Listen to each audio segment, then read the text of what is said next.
দেখা যায় national citizens party বা এনসিপির নারী নেত্রী এবং নারী কর্মীদের মূল মঞ্চে না বসিয়ে স্টেজের সামনে আলাদা একটি নির্দিষ্ট ব্লকে বসানো হয়েছে।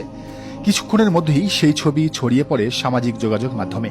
শুরু হয় তীব্র বিতর্ক, মন্তব্যের ঝড়, রাজনৈতিক ব্যাখ্যা আর মতাদর্শিক এক চরম সংঘর্ষ। এনসিপির সাবেক এবং বর্তমান কিছু প্রভাবশালী নারী নেত্রী এই ছবি শেয়ার করে জামায়াতে ইসলামীকে আক্ষরিক অর্থেই ধুয়ে দিচ্ছেন। তাদের ধারালো ক্যাপশনগুলো পড়লে মনে হবে জামায়াত বুঝি মঞ্চে নেত্রীদের না উঠিয়ে এক মহা পাপ করে ফেলেছে। চলুন এই প্রোপাগান্ডা আর ডিজিটাল অ্যাটাকের আড়ালে লুকিয়ে থাকা আসল রাজনৈতিক ছক, ক্ষমতার অভ্যন্তরীণ কোন্দল এবং জোট ভাঙ্গার সেই গোপন ইনসাইড গেমটি আজ খুব কাছ থেকে উন্মোচন করা যাক। সামাজিক যোগাযোগ মাধ্যমে যে কয়েকটি পোস্ট মুহূর্তের মধ্যেই ভাইরাল হয়ে যায়, তার ভাষা ছিল তীব্র, অবস্থান ছিল স্পষ্ট আর বার্তা ছিল রাজনৈতিক বিস্ফোরক। এনসিপির নেত্রী সামান্তা শারমিন খুলনার সেই সমাবেশের ছবি পোস্ট করে ক্যাপশনে সরাসরি এক চরম আঘাত হেনে লিখেছেন, visual representation of first class and second class citizens of NCP, ব্যাটাগিরি মুর্দাবাদ। অর্থাৎ তার চোখে এনসিপির নারীদের মঞ্চে না বসিয়ে দ্বিতীয় শ্রেণীর নাগরিক হিসেবে চরম অবমূল্যায়ন করা হয়েছে। ওদিকে সাবেক নেত্রী তাসনিম জারা যেন আরও এক ধাপ এগিয়ে সরাসরি নীতিগত এবং আদর্শিক প্রশ্ন তুলে ধরে লিখেছেন, সামনের সারির একটিমাত্র আসনের বিনিময়ে সেই সব নীতি বিকিয়ে দেওয়া হলো যা একসময় আন্দোলনের মাঠে বিশ্বাস করতে বলা হয়েছিল।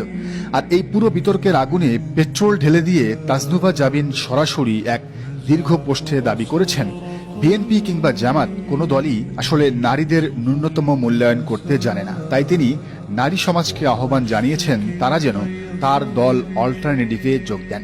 কিন্তু এখানেই শুরু হয় আসল এবং রুদ্ধশ্বাস প্রশ্ন। এটি কি সত্যিই নারী অধিকার বা প্রতিনিধিত্ব নিয়ে একটি নীতিগত অবস্থান, নাকি এটি বৃহত্তর কোনো রাজনৈতিক চক্রান্তের অংশ? কারণ বাংলাদেশের রাজনৈতিক ইতিহাস বলছে, বড় বড় ঐতিহাসিক বিতর্ক অনেক সময় ছোট কোনো দৃশ্যমান ইস্যু দিয়ে শুরু হয়, কিন্তু এর ভেতরে লুকিয়ে থাকে সম্পূর্ণ আলাদা কৌশলগত এবং প্রাতিষ্ঠানিক হিসাব। বিশেষজ্ঞরা মনে করিয়ে দিচ্ছেন ৯০-এর দশকের জটিল রাজনীতির কথা। প্রকাশ্যে মতাদর্শের লড়াই দেখা গেলেও পর্দার আড়ালে চলত জোট গঠন, ভাঙ্গন, অভ্যন্তরীণ ক্ষমতার প্রতিযোগিতা এবং নেতৃত্ব পুনর্বিন্যাসের খেলা। বর্তমান বিতর্কেও পর্যবেক্ষকদের একটি বড় অংশ সেই চোখে দেখছেন, কারণ এদেশের বড় বড় রাজনৈতিক সমাবেশে নিরাপত্তা, শৃঙ্খলা বা সুনির্দিষ্ট সাংগঠনিক কারণে নারীদের জন্য আলাদা বসার ব্যবস্থা করা নতুন কোনো ঘটনা নয়। অতীতের অসংখ্য ইতিহাস এবং সমাবেশের ছবি দেখলে এমনকি সরকারি দল বিএনপির মঞ্চেও একই ধরনের সুশৃঙ্খল আয়োজন চোখে পড়ে। সেখানেও মায়েরা, বোনেরা কিংবা নারী কর্মীরা স্টেজের ঠিক সামনে সম্পূর্ণ আলাদা এবং নিরাপদ জোনে বসে, যাতে কোনো ধরনের হুড়োহুড়ি বা অপ্রীতিকর পরিস্থিতির শিকার হতে না হয়। অথচ সেই বিএনপির মহাসচিব মির্জা ফখরুল ইসলাম আলমগীরের জামাই ফাহাম আব্দুস সালাম সামান্তা শারমিনদের উস্কে দিচ্ছেন। ফলে প্রশ্ন উঠছে, যদি একই ধরনের আয়োজন অন্য সব জায়গায় স্বাভাবিক এবং নিরাপদ হিসেবে দেখা হয়, তাহলে এই নির্দিষ্ট ঘটনাকে কেন্দ্র করে জামায়াতকে টার্গেট করে এত তীব্র প্রতিক্রিয়া কেন? এখানেই তৈরি হয়েছে গভীর রাজনৈতিক সন্দেহ। বিভিন্ন মহলে আলোচনা শুরু হয়েছে এটি আসলে কোনো অভ্যন্তরীণ মতাদর্শিক বিভাজনের নগ্ন বহিঃপ্রকাশ।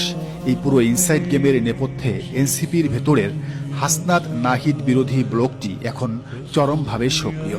এই বিশেষ সেকুলার ব্লকটি মূলত সেই ভোটের সময় থেকেই কোমর বেঁধে নেমেছে, যাদের মূল উদ্দেশ্য হল যে কোনো উপায়ে জামায়াতের সাথে এনসিপির বিদ্যমান কৌশলগত জোটটি ভেঙে চুরমার করে দেওয়া। মাঝে এনসিপির ৬ জন এমপি মূলত সাবেক ছাত্র শিবিরের ব্যাকগ্রাউন্ড থেকে আসা এমন একটি হাইপ এবং ন্যারেটিভ সুকৌশলে প্রচার করা হয়েছিল।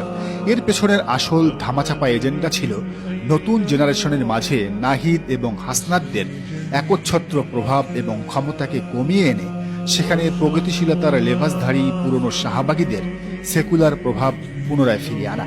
কথা হলো, আপনি জামায়াতের সাথে জোটে গেছেন, আবার আপনারা উগ্র শাহবাগী পলিটিক্স করতে চান, তাও ঠিক আছে, সেটা আপনি রাজপথে জানান দেন। তবে জামায়াতেরও তো নিজস্ব একটা আদর্শিক পন্থা এবং ধর্মীয় ডিসিপ্লিন আছে।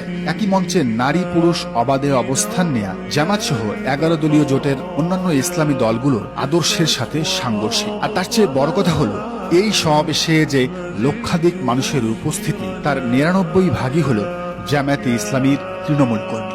এনসিপি বা অন্য কোনো দলের খুব একটা নেতাকর্মী এখানে অংশগ্রহণ করেন। এখন আপনার ছায়া যদি তাদের প্রজেক্টরে ফেলতে হয়, তবে হয় আপনাকে জোটের স্বার্থে তাদের সাংগঠনিক ডিসিপ্লিন মেনে নিতে হবে, আর না হয় এনসিপিকে সসম্মানে এই জোট থেকে বের করে আনতে হবে। কিন্তু বর্তমানে এক অদ্ভুত গ্রুপ তৈরি হয়েছে, যারা ভাবছে কথায় কথায় জামাত শিবিরকে একটু গাইলালেই বা তুলোধুনো করলেই বুঝি সুশীল সমাজে যাতে ওঠা যায়, একটা নিরপেক্ষ এবং সুশীল ভাইব আসে।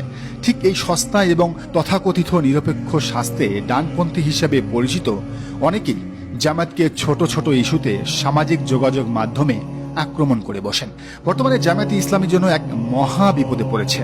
তাদের গালি দিয়ে সবাই ফেসবুকে জাতে উঠতে চায়, অথচ রাষ্ট্রের সবচেয়ে কঠিন সংকটের সময়ে, আন্দোলনের দুর্গম মুহূর্তে কিংবা নিজেদের স্বার্থ এবং সুযোগ সুবিধা আদায়ের সময় ঠিকই জামায়াতের কাঁধে পা দিয়ে বৈতরণী পার হয়।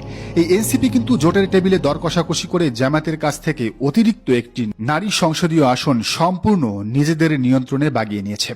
সেই আসনে সংসদ সদস্য হয়েছেন এনসিপির নুসরাত তাবাচ্ছুম। তখন কিন্তু তাদের কাছে জামায়াতকে নারী বিদ্বেষী মনে হয়নি, তখন সেই ভাগাভাগির আসনটি ছিল অত্যন্ত মধুর। অথচ আজ মাত্র 4 মাস পর খুলনার এক সুশৃঙ্খল সমাবেশের বসার আয়োজনকে পুঁজি করে এরাই নারী অধিকারের ধুয়ো তুলে জামাতকে নারী অবমূল্যায়নকারী বানানোর কুৎসিত অপচেষ্টা চালাচ্ছে। একেই বলে চরম রাজনৈতিক স্বার্থপরতা এবং খাঁটি দ্বিচারিতা। রাজনীতি এখন আর শুধু মঞ্চে হয় না, এখন রাজনীতি হয় ছবিতে, হয় পোস্টে, হয় ন্যারেটিভে। আর যে পক্ষ মানুষের মনস্তত্ত্ব দখল করতে পারে, শেষ পর্যন্ত রাজপথও অনেক সময় তার দখলেই চলে যায়।